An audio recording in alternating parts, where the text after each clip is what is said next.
Captain Alan Lamb heard the tone change in his headset and felt his stomach drop. Somewhere below him, hidden in the jungle canopy northwest of Hanoi, a Fansong radar had just switched from search mode to tracking mode.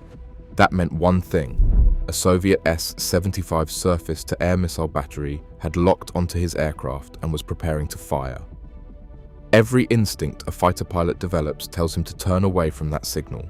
Brake hard, dive for the deck, run. Lamb pushed the throttle forward and flew straight at it. In the backseat of his F-100 FE Super Sabre, Captain Jack Donovan was bent over a scope that no other aircraft in Southeast Asia carried. A radar homing receiver built by a small California electronics firm in less than 30 days. It painted the Fansong signal as a bright stroke on his display, giving him bearing and approximate distance. Donovan called corrections to Lamb. Closer, closer. The date was December 22, 1965. They were about to attempt something no aircrew in history had ever done.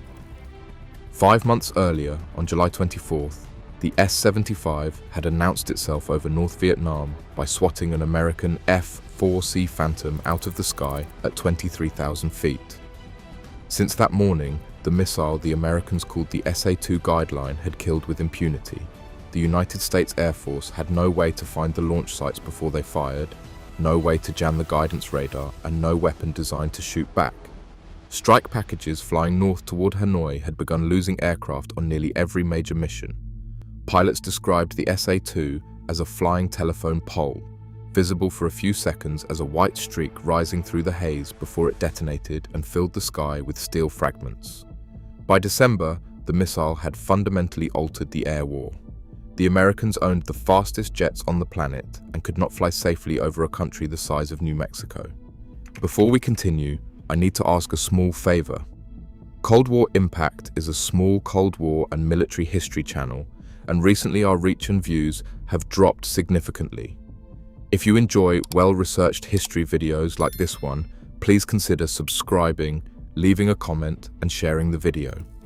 Every interaction helps the channel reach new viewers and allows me to keep making these deep dive history documentaries. Now, back to Vietnam. The SA-2 was not an unknown quantity when it appeared over Hanoi. It had already produced high-profile results against the United States twice. On May 1, 1960, an S-75 battery inside the Soviet Union reached up to approximately 70,000 feet and brought down the CIA U-2 reconnaissance aircraft flown by Francis Gary Powers, triggering an international crisis that collapsed the Paris summit between Eisenhower and Khrushchev. 2 years later, during the Cuban Missile Crisis, an SA-2 fired from Cuba killed Major Rudolph Anderson, the only combat death of the entire standoff. The weapon had built a fearsome reputation wherever it had been deployed. Now it was in the hands of Soviet advisors stationed in North Vietnam under direct orders from Moscow. American intelligence had watched it coming. On April 5, 1965, a Navy RF-8A Crusader reconnaissance jet photographed the first confirmed SA-2 site under construction near Hanoi. Over the next 3 months, more sites appeared.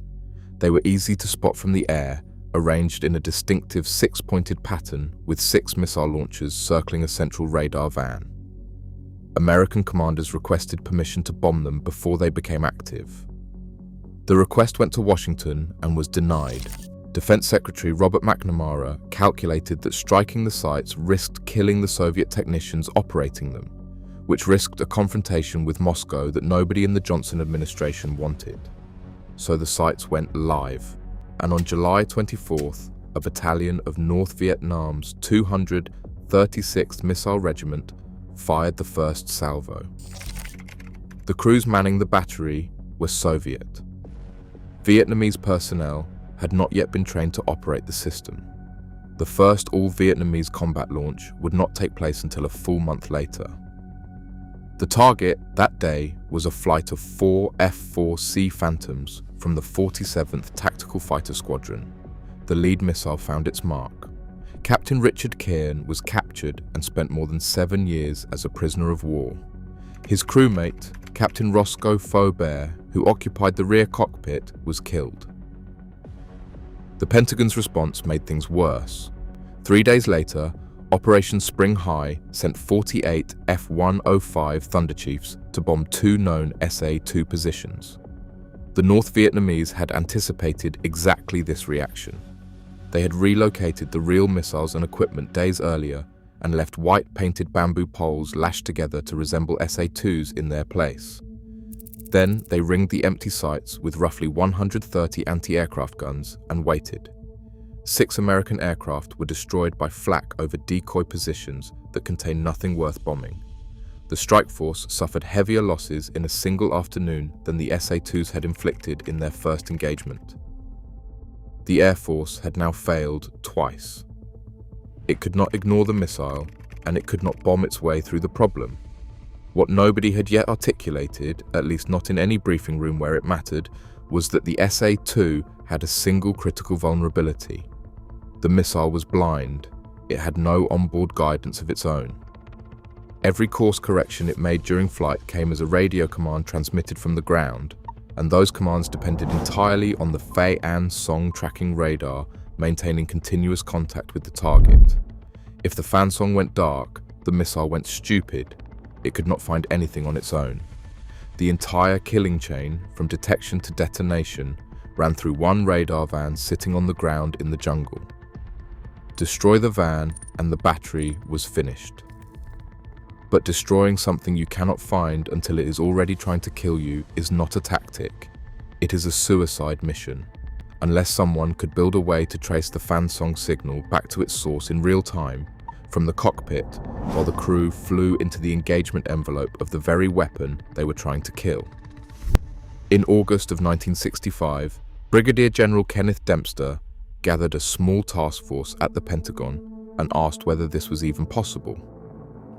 A company called Applied Technology Incorporated, based in Palo Alto, California, said they could build a radar homing receiver that would do the job. They had built similar equipment for CIA spy planes. The full technical specification for the new system was reportedly sketched on a chalkboard, signed by both parties and photographed. The photograph became the contract. A TI had 30 days. The program was christened Wild Weasel. Volunteer aircrews were pulled from fighter and bomber units and assembled at a remote corner of Eglin Air Force Base in Florida in October of 1965. The concept was straightforward and terrifying. A 2-seat F-100F Super Sabre would carry the ATI detection equipment. The pilot in the front would fly toward the radar and deliver weapons. An electronic warfare officer in the back seat, designated the Bear, would interpret the signals and guide the pilot to the source. When the electronic warfare officers were briefed on the specifics, most of them veterans of long-range bomber crews in B-52s who had never sat in a single-engine fighter, Captain Jack Donovan delivered the response that became the program's permanent unofficial motto. He said in plain and profane terms that they had to be out of their minds. The phrase, reduced to its initials, was worn on patches and painted on flight helmets for the rest of the war and every conflict after it. 4 modified aircraft and their crews arrived at Korat Royal Thai Air Force Base in Thailand on Thanksgiving Day 1965. They flew their first combat sorties around December 1st, trolling the airspace over North Vietnam and trying to provoke fan song radars into tracking them.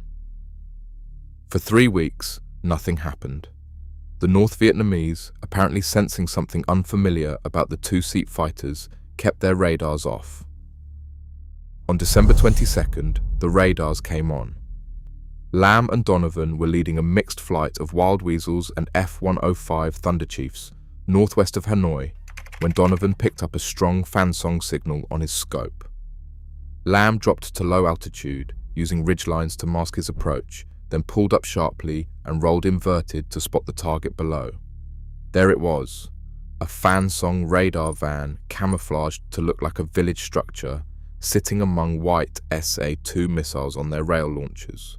Lamb rolled in and fired a salvo of 2.75-inch rockets. They fell short. He came around again and strafed with his 20mm cannon. One of the missiles on its launcher exploded. A pillar of fire marked the site. The 4 F-105 pilots behind him rolled in and destroyed what remained with bombs. A cable to the Pentagon that evening carried a message that would define the wild weasel community for the next 60 years.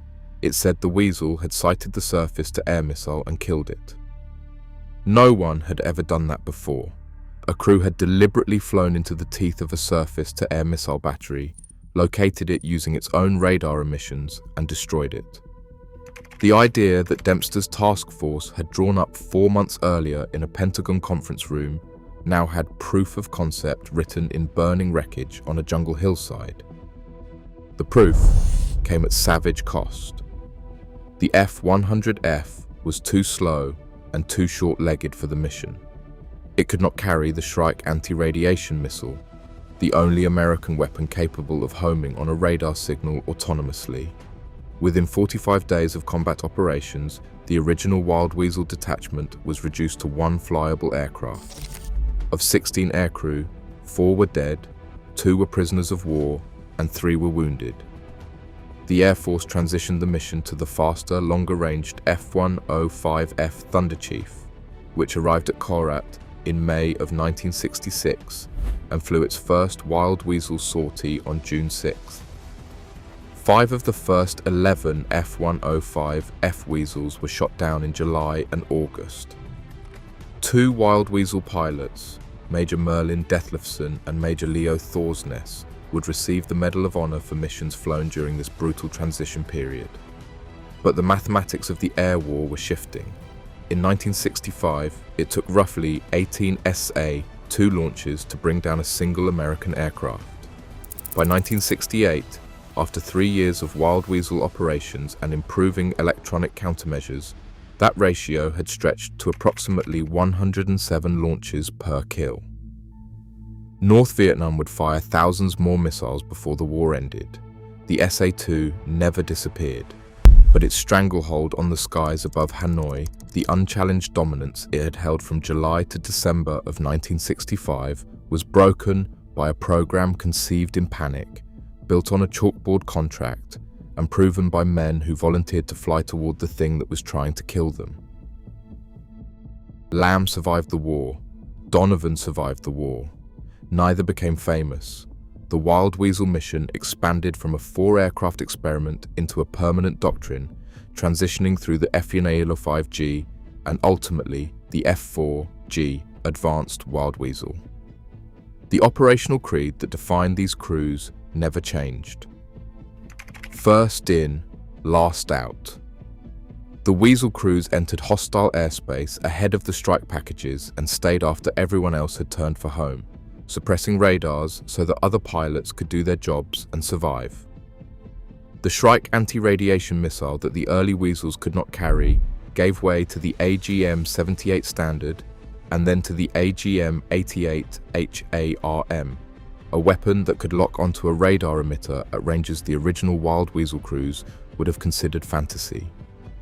In January of 1991, F-4G Wild Weasels, firing AGM-88s, tore apart Iraq's Soviet-built air defense network in the opening hours of Desert Storm. In 2022, the United States supplied those same missiles to Ukraine, where technicians fitted them to Soviet-designed MiG-29 airframes using improvised pylons and sent them against Russian radar systems on the front lines. 60 years separate Lamb and Donovan's cannon pass over that camouflaged radar van from a Ukrainian MiG carrying an American anti-radiation missile toward a Russian target. The airframes are unrecognizable. The electronics belong to different centuries, but the core of it has not moved an inch. Find the radar, fly toward it, kill it before it kills you. That idea did not exist before December 22nd, 1965. 2 men in a fighter that was too slow for the job, carrying detection gear held together by a 30-day contract, created an entirely new form of air combat in the time it took to make 1 strafing pass over a jungle clearing. Every strike package that has penetrated defended airspace since owes its survival to what happened on that single sortie northwest of Hanoi.